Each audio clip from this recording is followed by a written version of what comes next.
Assalamualaikum warahmatullahi wabarakatuh.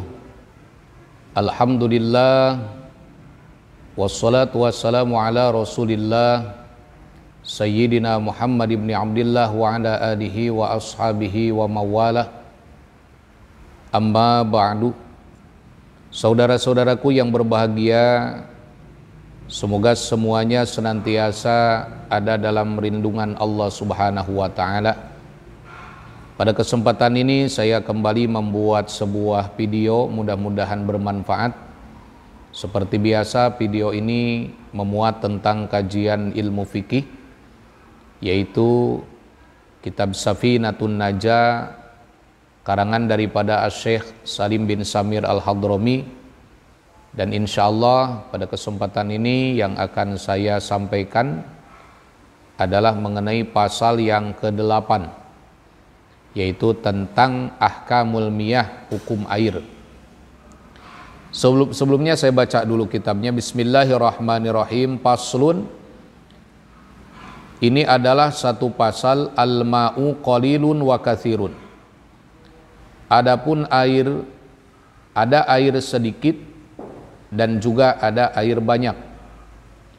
Al-qalilu madunal qullatain, air sedikit adalah air yang kurang dari 2 kullah. Wal katsiru kullatani fa aktsar, adapun air banyak adalah air 2 kullah atau lebih banyak lagi. Wal qalilu yatanajjasu bi wuqu'in najasati fihi wa illam yataghayyar, adapun air sedikit bisa menjadi mutanajis dengan sebab terkena najis walaupun tidak mengalami perubahan. Wal katsiru la yatanajjasu illa idza taghayyara ta'muhu aw launuhu aw rihuhu, adapun air yang banyak tidak menjadi mutanajis terkecuali apabila berubah rasa ataupun warna dan juga baunya. Saudara-saudaraku yang dirahmati oleh Allah Subhanahu wa taala, pada pasal yang ke-8 di sini musannif dalam kitabnya menjelaskan tentang ahkamul miyah, hukum-hukum air, di mana beliau mengatakan bahwa air ini terbagi menjadi 2 kalau ditinjau dari ukurannya. Pertama, qalilun, air yang sedikit, dan yang kedua wa katsirun, air yang banyak.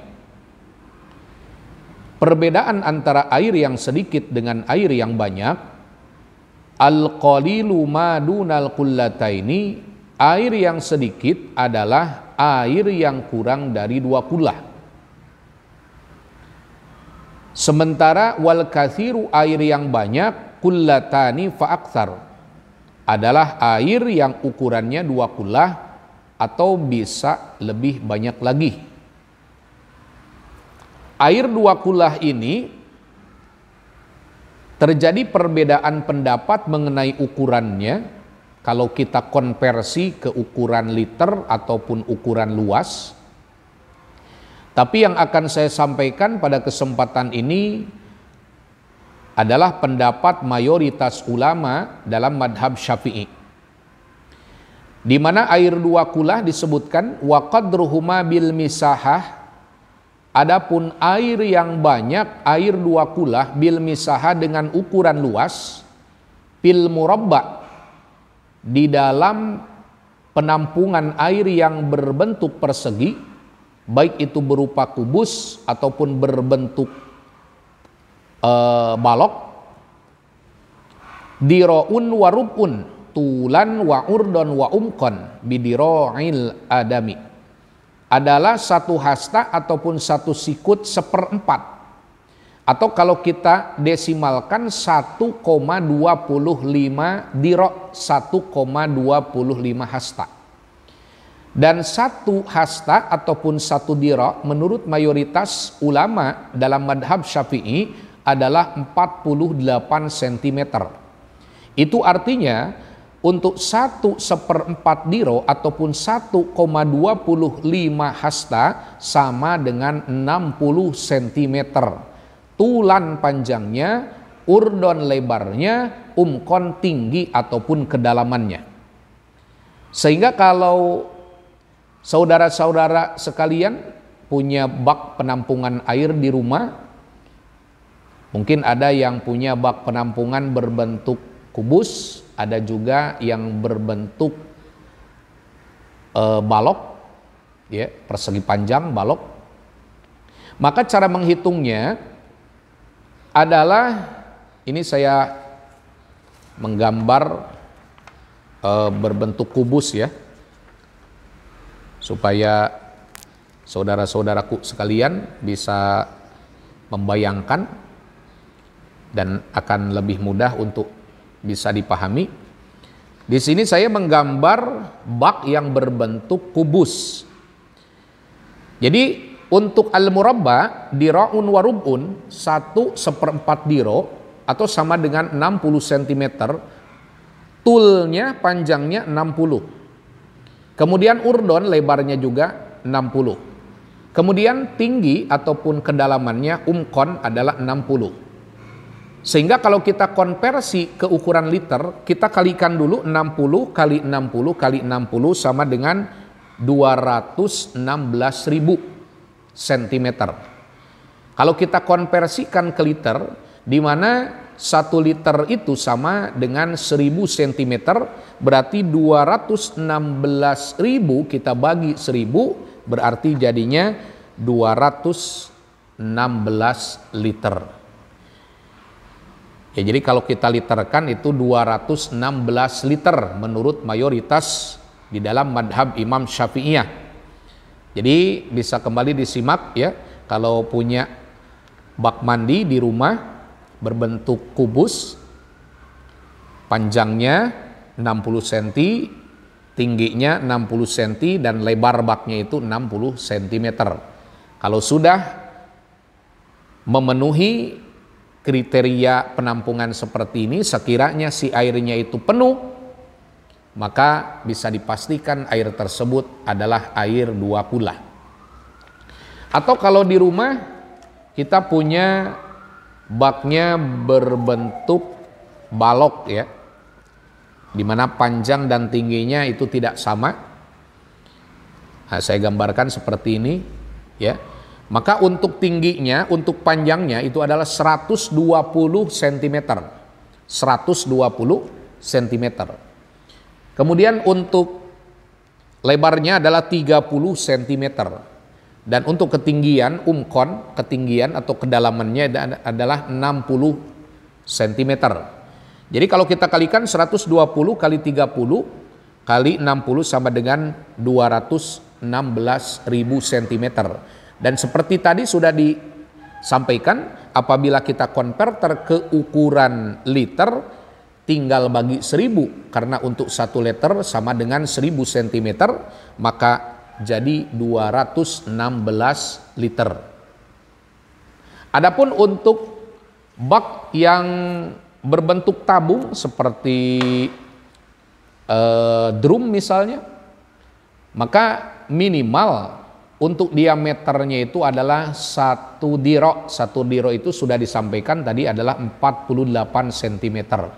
Dan untuk tingginya itu adalah 120 cm ataupun 2,5 diro, 2,5 hasta, sama dengan 120 cm.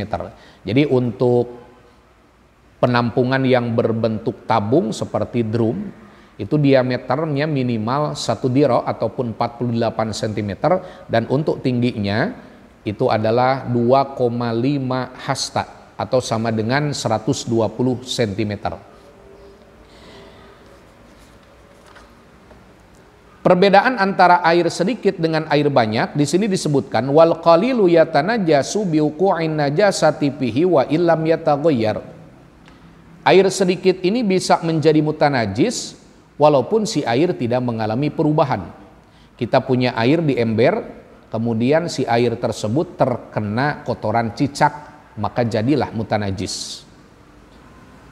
Atau mungkin saya datang ke beberapa masjid, kadangkala di masjid tersebut ada sebuah bak pencuci kaki ya, sebuah bak pencuci kaki seperti kumbangan ya, seperti kumbangan ataupun bak kecil khusus dibuat untuk mencuci kaki. Ini awas, hati-hati untuk para pengurus masjid. Kalau mau membuat bak pencuci kaki, ya mestinya harus bisa menampung air 2 kulah ataupun lebih. Karena kalau bak pencuci kaki itu hanya bak kecil, sekiranya untuk menampung air tidak sampai 2 kulah, maka yang ada bukan menjadi kaki itu suci ataupun bersih, yang ada air yang ada di tempat tersebut ataupun yang ada di bak tersebut itu akan menjadi mutanajis kalau airnya ternyata kurang dari 2 kulah. Jadi untuk para pengurus masjid, kalau mau membuat bak pencuci kaki mestinya diukur dulu. Biasanya berbentuknya seperti persegi panjang ataupun balok ya. Jadi panjangnya, untuk panjangnya 120 cm. Untuk lebarnya itu minimal 60 cm dan untuk tingginya 30 cm. Panjangnya 120 cm, kemudian lebarnya 60 cm dan tingginya adalah 30 cm. Supaya air yang ada di bak itu bisa menampung air 2 kulah. Sehingga kalau ada najis di telapak kaki kemudian kita basuh di air yang 2 kulah atau mungkin bisa lebih banyak lagi, maka kaki kita menjadi bersih, kaki kita menjadi suci. Adapun air banyak, wal katsir la yatanajasu illa idza taghayyara ta'muhu aw launuhu aw rihuhu. Air yang banyak itu adalah air yang tidak menjadi mutanajis terkecuali apabila terjadi perubahan pada rasa ataupun warna dan juga baunya. Di belakang rumah ada empang.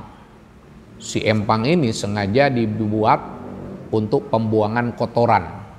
Jadi penampungan pembuangan kotoran, air pipis dan lain sebagainya.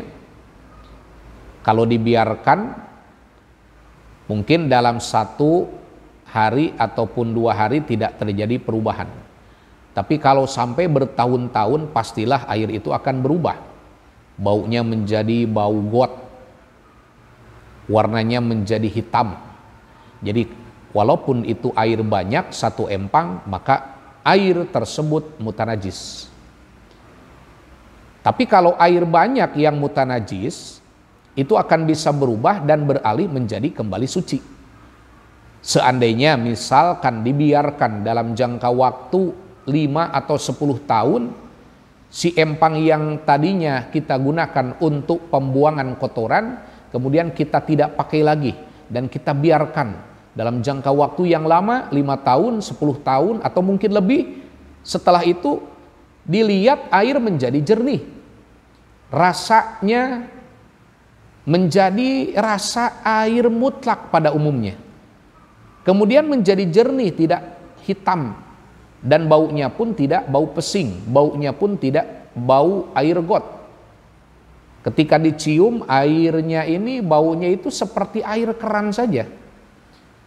Maka yang tadinya mutanajis itu beralih menjadi air suci, tapi dengan syarat airnya banyak. Jadi kalau air banyak yang tadinya mutanajis karena ada perubahan pada rasa ataupun bau dan juga warna, apabila dibiarkan dalam jangka waktu yang lama, setelah dibiarkan terjadi lagi perubahan. Yang tadinya bau air comberan menjadi tidak bau lagi, yang tadinya hitam menjadi jernih, maka itu menjadi air. Dan mungkin dalam beberapa kasus ada yang punya sumur, kemudian ternyata sumurnya ini ada bangkai ayam atau mungkin bangkai tikus, dan ketika air ditimba ada bau bangkai. Maka kalau ada perubahan pada bau, itu juga sama termasuk mutanajis. Mestinya diangkat, diambil dulu bangkainya, setelah itu dikuras airnya supaya diganti dengan air yang baru. Berbeda kalau air sedikit. Kalau air sedikit ini dengan terkena najis walaupun tidak mengalami perubahan tetap menjadi mutanajis. Terkecuali kalau si air sedikit ini terkena najis yang ma'fu ataupun dimaafkan. Semisal bangkai yang tidak mempunyai darah mengalir seperti bangkai kecoa ataupun bangkai lalat. Bangkai kecoa masuk ke ember, maka air yang ada di ember itu tetap dalam status airnya adalah suci dan mensucikan, tidak menjadi mutanajis. Dan itu pun kalau tidak ada perbuatan manusia. Kalau itu dilakukan dengan tangan manusia, walaupun yang masuk adalah berupa bangkai yang dimaafkan, bangkai yang tidak mempunyai darah mengalir. Tapi kalau ada tangan ataupun campur tangan manusia ataupun pekerjaan dan perbuatan manusia, itu bisa saja menjadikan air menjadi mutanajis. Atau mungkin untuk para ibu-ibu yang mengolah ikan, biasanya ibu-ibu kalau membelek ikan, kemudian kotoran ikan dikeluarkan, jeroannya juga dibuang, setelah itu si ikan masa dicelupin ke air satu ember, dibersihkan di ember tersebut, maka yang ada air yang ada di ember menjadi mutanajis dan si ikannya pun mutanajis. Harusnya bagaimana? Harusnya dibuang kotorannya, kemudian dibuang jeroannya, setelah itu dibersihkan di air yang mengalir, air keran misalkan, ataupun dibasuh dengan menggunakan air gayung. Jadi bukan najis yang datang ke air, mestinya kalau air sedikit itu air yang datang ke najis. Karena air sedikit tidak mampu menanggung najis. Saudara-saudaraku yang berbahagia, mungkin itu saja yang bisa saya sampaikan. Mudah-mudahan ini bisa menambah ilmu dan pengetahuan. Terima kasih. Hadani Allah wa iyyakum ajma'in. Wallahu a'lam bissawab.